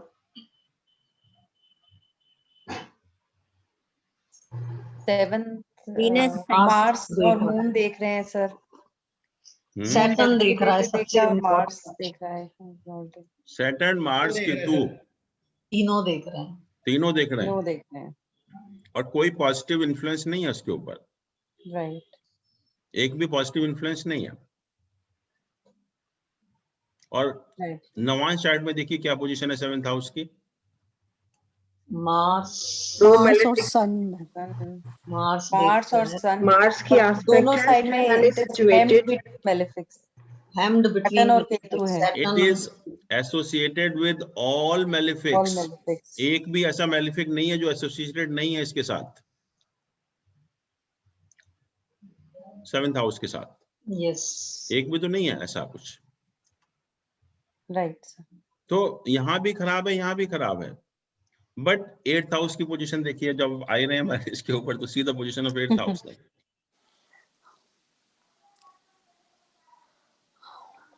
eight house sir लग्न में तो जुपिटर का एस्पेक्ट है। लग्न में क्या पोजीशन है 8th हाउस की? मार्स देख रहा है सर, जुपिटर देख रहा है, जुपिटर देख रहा है। तो जुपिटर जब देखता है तो there is no question of separation, divorce. Yes, there is no question of divorce. तो वो बरकरार किया हुआ है कि वो डाइवोर्स नहीं है। डाइवोर्स नहीं हुआ सर, क्योंकि जुपिटर का एस्पेक्ट है 8th हाउस के ऊपर। बट दोनों केसेस में देखिए कि 7th house is so badly afflicted कि मैरिज का सुख नहीं है। और दोनों ही हाउस, दोनों में ही है, नवांश में भी देखिए और लग्न चार्ट में देखिए, दोनों ही केसेस में पोजीशन बहुत अच्छी नहीं है। एनीवे, तो ये हो गया पॉलिटिशियन का। एक और हम लोग करते हैं।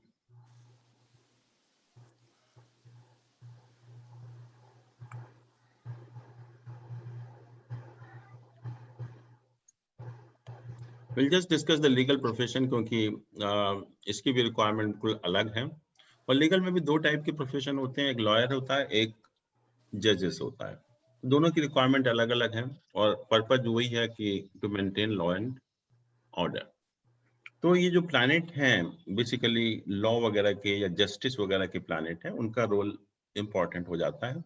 जैसे कि जुपिटर है, वो अभी जैसे हमने कहा कि राइट पाथ ऑफ डेवलपमेंट, ये लॉ लविंग प्लैनेट है। It wants that one should observe the discipline also.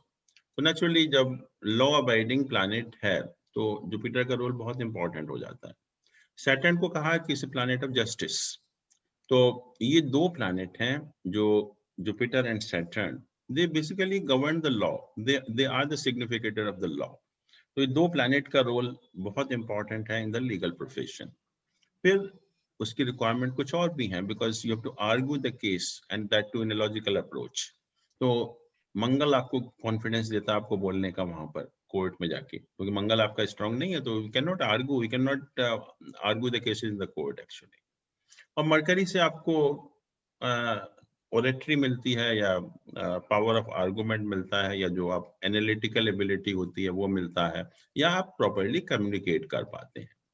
तो ये दोनों प्लैनेट उस पर्पस के लिए, आर्गुमेंट करने के लिए, लॉजिकल अप्रोच के लिए और अपने केसेस को प्रॉपर पुट अप करने के लिए, जब तक ये दो प्लैनेट का एसोसिएशन नहीं होगा, Mars and Mercury, you can not be a very good advocate और successful in the legal profession. फिर जो 6th हाउस है, हमने कहा कि ये लिटिगेशन का भी हाउस है। तो 6th हाउस जो है कोर्ट को रिप्रेजेंट करता है।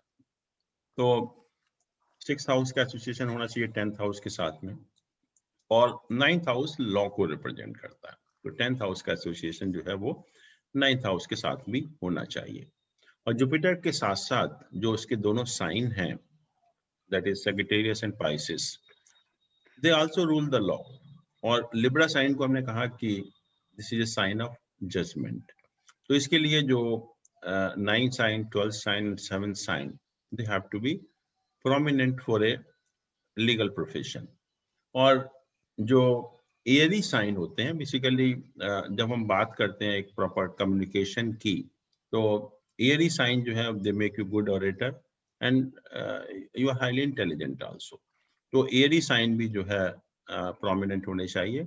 बट लॉयर में और जज में क्या अंतर है कि जज के लिए जैसे मैंने कहा कि अथॉरिटी आपको मिलनी है तो sun has to be very strong, जबकि लॉयर के हॉरोस्कोप में जरूरी नहीं है, बट जज के लिए सन का स्ट्रांग होना या सैटर्न का भी स्ट्रांग होना बहुत जरूरी होता है।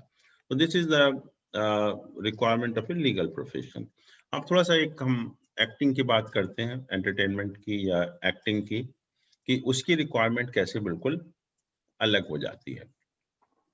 अब जो चीजें हैं एक्टिंग प्रोफेशन में, वो चीजें नॉर्मली हमें और प्रोफेशन में इतनी उसकी रिक्वायरमेंट नहीं होती है।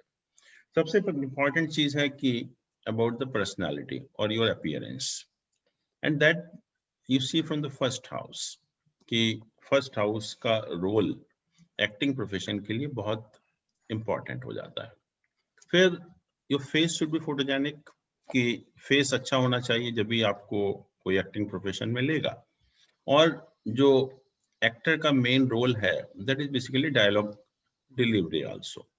तो स्पीच का कारक है सेकंड हाउस, और हम कह सकते हैं कि डायलॉग डिलीवरी का हाउस है। तो जब तक आपका सेकंड हाउस स्ट्रांग नहीं होगा तो एक तो फेस का भी और जो डायलॉग्स का दोनों से संबंधित है, तो second house also becomes very important. जैसे आप देखेंगे कि अमिताभ बच्चन वगैरह का जो हॉरोस्कोप है, and in such cases the second house plays a very prominent role. जब तक सेकंड हाउस इंपॉर्टेंट नहीं होगा, जब तक you can not be so strong in the dialogue delivery और can not be so strong in the speech. फिर third house communication skill का भी है, मीडिया का भी स्किल है, तो वो भी हमें जरूरी है यहाँ पर एक्टिंग प्रोफेशन के लिए। और उससे भी ज्यादा सबसे इंपॉर्टेंट क्या है, you again need the support of public. जैसे पॉलिटिशियन में पब्लिक की सपोर्ट बहुत जरूरी है, ऐसे ही एक्टिंग प्रोफेशन में मासेस की सपोर्ट बहुत जरूरी है। जब तक मासेस की सपोर्ट नहीं होगी, आप कितने भी अच्छे एक्टर हो, कौन जानता है आपको। तो फोर्थ हाउस जो है वो बहुत इंपॉर्टेंट हो जाता है for an acting as a profession. और एक्टिंग में you need lot of creativity also. Actor को बहुत क्रिएटिविटी की भी बहुत जरूरत है। इसका मतलब फिफ्थ हाउस जो है वो उसके लिए स्ट्रांग होना चाहिए, which is house of creativity, music, film, romance and love and all those things actually.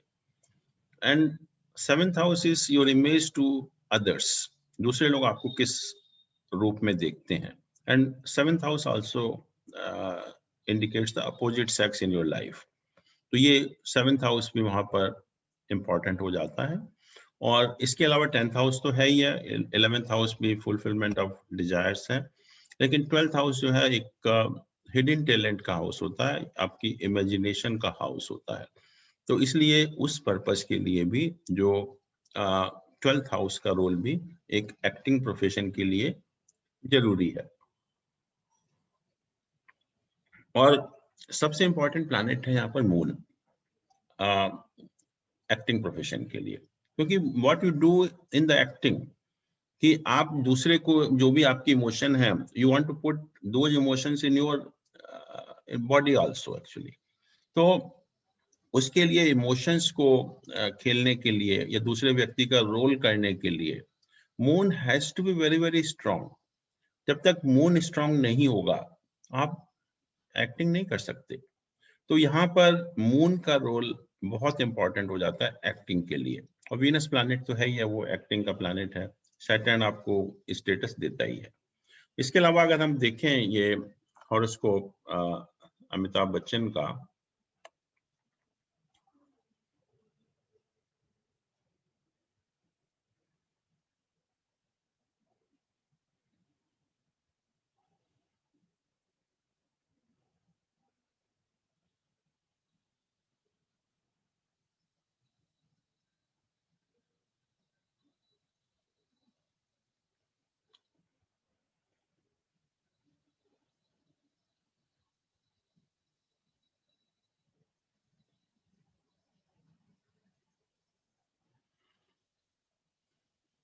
देखिए this is the horoscope of Amitabh Bachchan.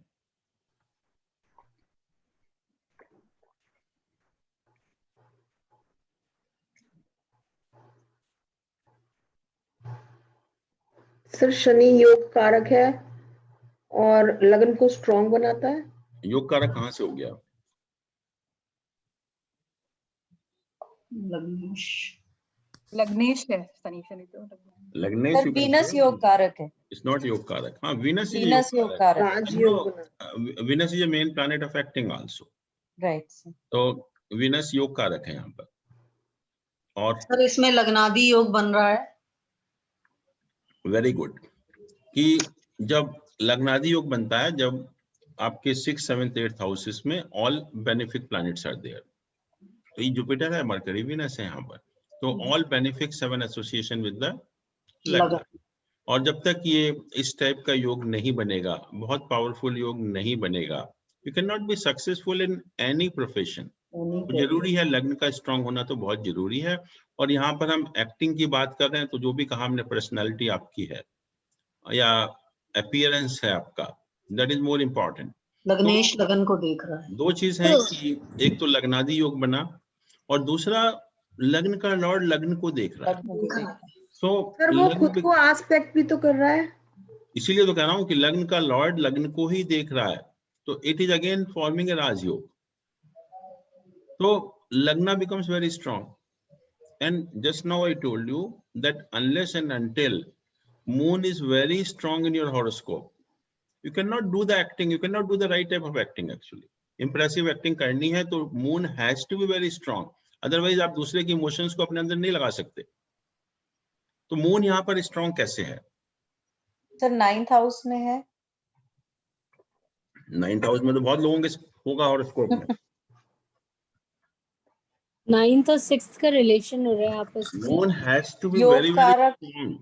Sir Venus और मून का रिलेशनशिप है। हाँ जी, 9th और मून का एसोसिएशन। वीनस और मून का एसोसिएशन। सर तो एक्सॉल्टेड है, लेकिन मून से अभी आपने लग्नादि योग की बात की, चंद्रादि योग भी होता है कुछ। हाँ जी सर, इसमें चंद्रादि योग बन रहा है। Right, moon has an association of all the 3 benefic planets. यहाँ वीनस और मरकरी है, जुपिटर इसको देख रहा है।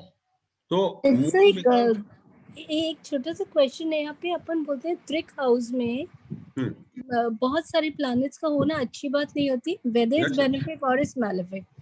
नेचुरली आपने देखा उसके लाइफ में प्लैनेट्स इन अ त्रिक हाउस, तो 8th हाउस में 4 प्लैनेट होना ठीक नहीं है। एंड यू हैव सीन कि what happened to him actually at one stage. तो this type of things may happen with anybody if there are so many planets in the 8th house. तो sir इनका दशा analysis देख सकते हैं हम, जो इनके एकदम से पीक आया, फॉल आया। हाँ, अभी एक मिनट ये देखते हैं कि जो मून जो है वो चंद्रादि योग है, तो moon becomes very very powerful in this case। और जब तक मून इतना पावरफुल नहीं होगा, आप एक्टिंग कर ही नहीं सकते एक्चुअली। तो मून यहाँ बहुत पावरफुल हो गया, लग्न भी पावरफुल हो गया, मून भी पावरफुल हो गया, और जो मेन प्लैनेट है वीनस एक्टिंग करियर के लिए, वो योग कारक है। और यहाँ भी अगर आप देखेंगे कि जो मून है, moon is having an aspect on the 10th house, या मून के ऊपर जुपिटर का एस्पेक्ट है, मून केंद्र में प्लेस्ड है। तो यहाँ भी मून जो है वो एक स्ट्रॉन्ग प्लैनेट है। लग्न का लॉर्ड है वीनस, वीनस भी यहाँ पर देखिए अपने साइन में है, तो that is also good actually. Sun navamsa में अपने साइन में है, यहाँ पर क्या पोजीशन है सन की? बुधादित्य योग है, और मर्क्यूरी अपने ही साइड में बैठा हुआ है, तो वो और ज्यादा पावरफुल हो रहा है। मर्क्यूरी स्ट्रांग हो गया। सन सर 7th लॉर्ड है, आज को छोड़ के सारे शुभ ग्रह हैं। Mercury moon, it has an association of Mercury as well as Venus. और सन यहाँ पर आप देख रहे हैं कि अपने साइन में प्लेस्ड है नवांश चार्ट में। और सन को वैसे भी 8th हाउस में बैठने का दोष नहीं लगता। सर मून को भी नहीं लगता? हाँ, सन मून दोनों को। तो यहाँ पर क्या हम बोल सकते हैं कि सन और राहु का आपस में एसोसिएशन हो रहा है? कहाँ हो रहा है? क्योंकि सन 7th हाउस में 5 नंबर साइन में राहु बैठा हुआ है। तो तो सन और राहु का कहीं पर एसोसिएशन हो सकता है या उसको नहीं कंसिडर करेंगे? No, no, aspect... it's not an association. Not an association. It is not. It is not even aspecting. It's not having any effect. There's no association. Only thing is you can say that Rahu is placed in the sign of Sun. So Rahu may give the result of Sun. That is a different thing. क्योंकि अभी हमने 2 charts पहले एक chart को examine किया था, उसमें हमने वाया कनेक्शन एस्टैब्लिश किया था। तो वाया कनेक्शन नहीं हो रहा ना यहाँ पर अप्लाई। कहाँ हो रहा है? वो ये यहाँ पर अप्लाई नहीं हो रहा। हाँ, only thing we can say कि Rahu is placed in the sign of Sun. So whenever the dasha of Rahu will operate, so it will give the result of Sun. Okay. Yeah. Sir लेकिन राहु में सबसे important है कि Jupiter वर्गोत्तम है। Jupiter is very powerful. Jupiter एक तो उच्च का है, वर्गोत्तम उपाचय स्थान में बैठा हुआ है। उपाचय स्थान में Jupiter is very very powerful in this position because it is an aspect on 10th house. रश्मि किरण कितनी है? सॉरी, रश्मि किरण देख लीजिए कितनी है। सर इनके लग्न में केतु और 7th मतलब 1st और 7th में राहु केतु से कोई नेगेटिविटी नहीं आती? एक मिनट, अगर किसी के लग्न में राहु या केतु हो। Just a minute.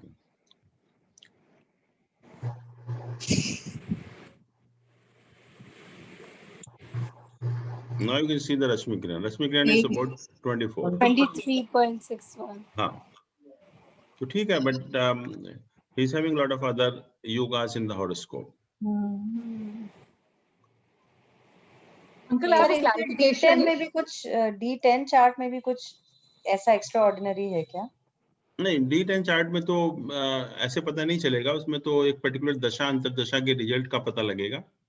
और नेचुरली D10 चार्ट भी अच्छा होना ही चाहिए, आप देख सकते हैं। लेट अस सी। सर ये जो अमिताभ बच्चन है, ये अपने मिडिल फिंगर में ही wears double turquoise stones, blue colour के 2 स्टोन्स पहनते हैं वो, एक से नीलम पहनते हैं, ब्लू सफायर, दो स्टोन्स पहनते हैं एक फिंगर में। Is that relevant to his chart somewhere?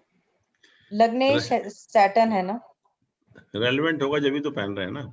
And इसमें भी देखिए दशांश चार्ट में Venus is very prominent actually, right, योग का जुपिटर भी अपने साइन में है, जुपिटर भी अपने साइन में है, तो और राहु भी यहाँ पर प्लेस्ड है। अभी आप देखेंगे कि जो प्लैनेट यहाँ 10th हाउस में प्लेस्ड होते हैं D10 चार्ट में, they play a very important role actually, बहुत इंपॉर्टेंट हो जाते हैं आपके करियर के पॉइंट ऑफ व्यू से जो है।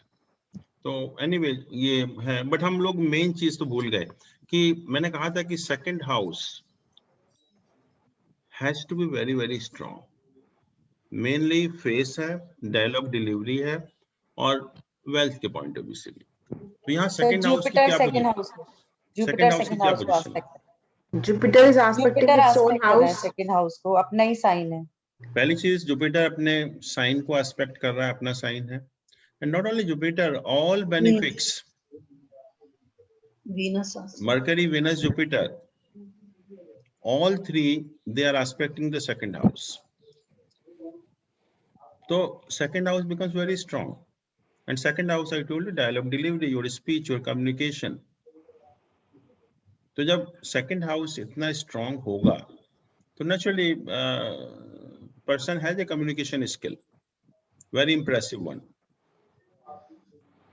तो ये जो 3 चीजें हमने देखी यहाँ पर जो इम्पोर्टेंट हैं, लग्न को देखा आपने, तीनों बेनिफिक के साथ एसोसिएशन है उसका।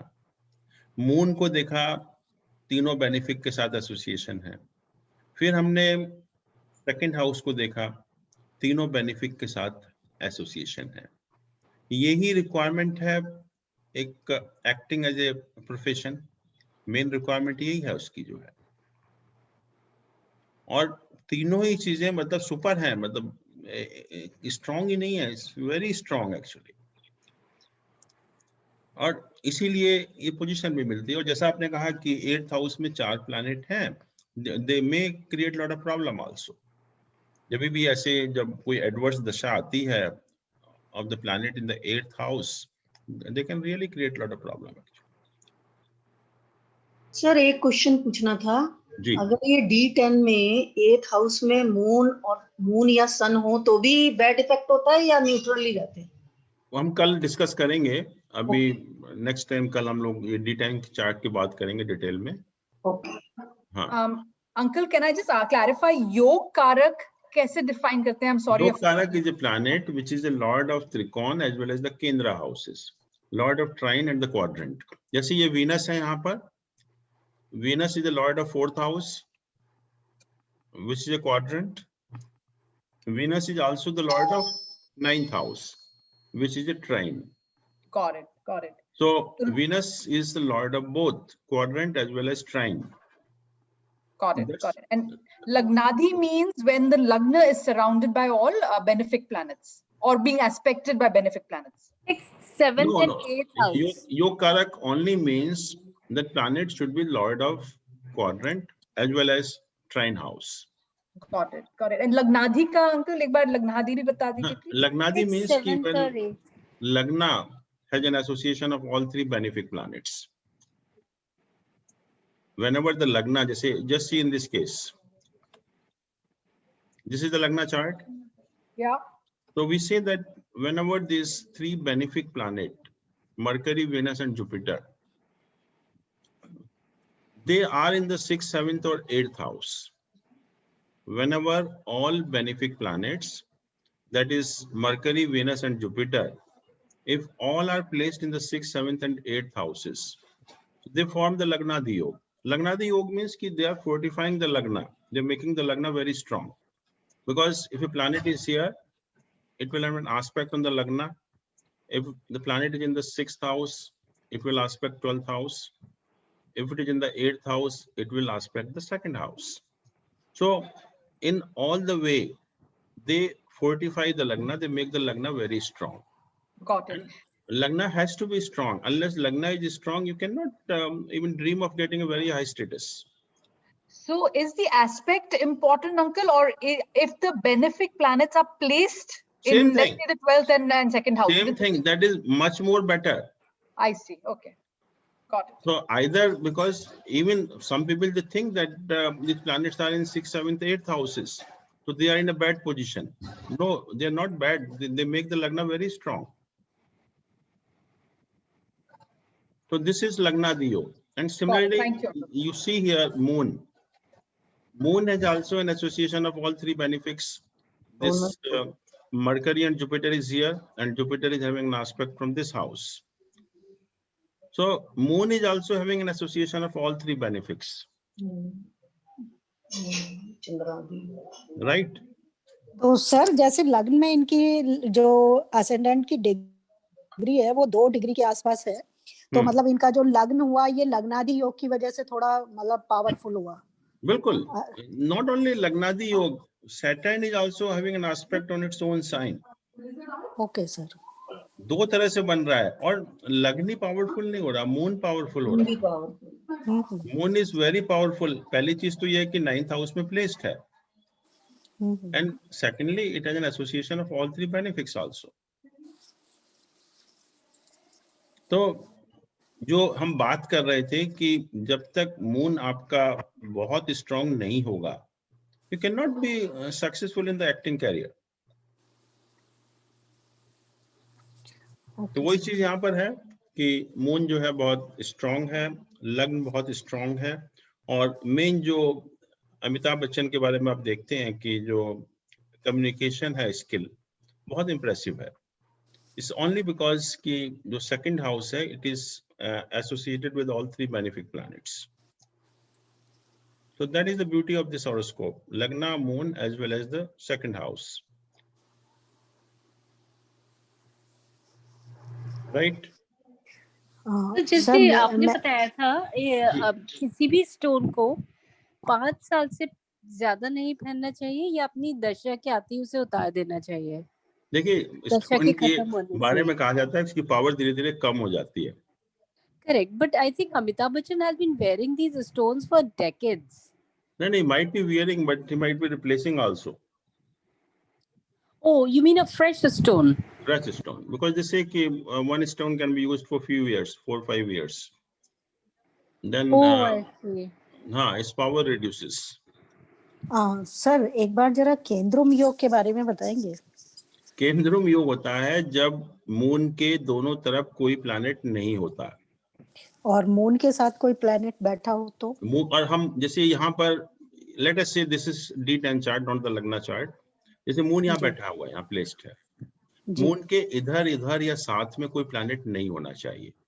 और साथ में मतलब we are not talking of sun and Rahu Ketu, sun Rahu Ketu के अलावा। जी अब देखिए जो सर लेकिन केंद्रुम योग तो you should understand the basics about this. What is sun and moon? Sun and moon are the royal, they belong to the royal family. And if you see such people when they are alone, when they don't enjoy the company of their advisors, they don't act at all. Act ही नहीं करेंगे, कितना भी powerful क्यों ना हो आपके horoscope में, उनके रिजल्ट आपको नहीं मिलेंगे। और जैसे सन है, सन मून या राहु केतु से एक्टिवेट नहीं होगा, because moon is the wife and Rahu Ketu they afflict sun actually. ऐसे ही मून जो है वो सन से एक्टिवेट नहीं होगा या राहु केतु से एक्टिवेट नहीं होगा। तो सन और राहु केतु के अलावा there should be association of some other planet, then only this moon will get activated, otherwise moon will not give you any result at all, whatever may be the position of moon. Jupiter देख रहा है sir, अगर moon केंद्र में है तो ये cancel हो जाता है केंद्र? नहीं, moon has to be very powerful. Jupiter देख रहा है, जुपिटर देख रहा हो या एक्सॉल्टेड हो, अपने साइन में हो या नवांश में बहुत पावरफुल हो, उस केस में, क्योंकि once you are very very powerful, then you don't need the company of advisors. Okay sir. Sir अगर मतलब मून के साथ राहु हो और सिर्फ केतु के अलावा कोई एस्पेक्ट ना हो तो केंद्रुम योग बनेगा ना? बिल्कुल बनेगा। राहु केतु तो एफ्लिक्ट करते हैं, वो तो और खराब करते हैं, वो तो केंद्रुम से भी खराब हो जाएगा।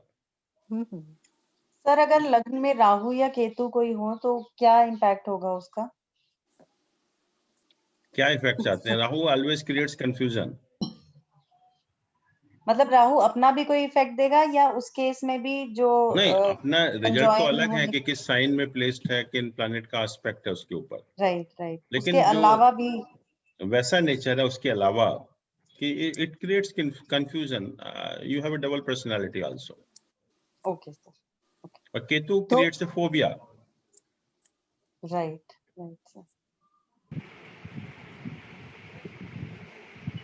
चलिए, tomorrow I think we will talk about D10 chart so that this until next weekend the classes होंगी फिर या can we postpone them? That you have to decide, all of you.